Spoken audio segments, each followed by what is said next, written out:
Hello, this is film analyst Tyler Veith with a short video relating cinematography to the film The Night of the Hunter, directed by Charles Laughton with Stanley Cortez as the cinematographer. Throughout the film, Cortez does a brilliant job of using light and shadow to give deeper meaning to the plot. Cortez is even quoted saying that only two directors he worked with understood light, that incredible thing that can't be described. These directors were Laughton and the great Orson Welles, which is why I believe that Citizen Kane is a similar film to The Night of the Hunter. Both Welles and Laughton believe that cinematography, and in particular light and shadow, can give great content to a film. Here is a shot of the preacher's shadow on the children's room.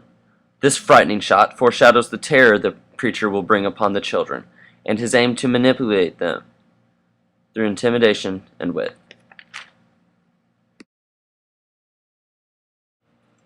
Another great illustration of how lighting and shadow can give content to a plot is this shot of the preacher telling what Roger Ebert describes as a scene even people who haven't seen the film are familiar with.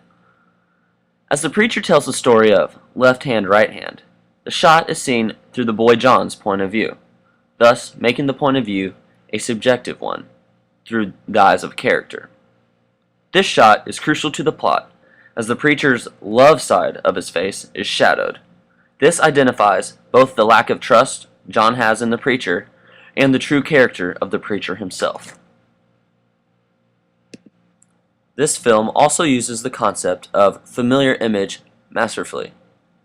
Familiar image, according to Richard Barsom and Dave Monahan, the authors of Looking at Movies, is a visual that a director periodically repeats in a movie to help stabilize the narrative.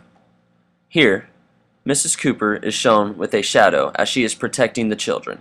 This exemplifies the dark acts she is willing to commit in order to protect the children. Here is the familiar image of Mrs. Cooper, but instead of shadow, light is shown upon her. Here she is illustrated as the protecting angel that she really is.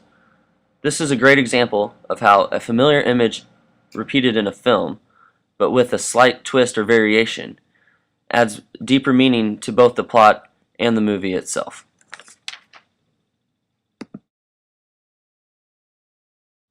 This was a film analysis by Tyler Veith of The Night of the Hunter and how it relates to cinematography.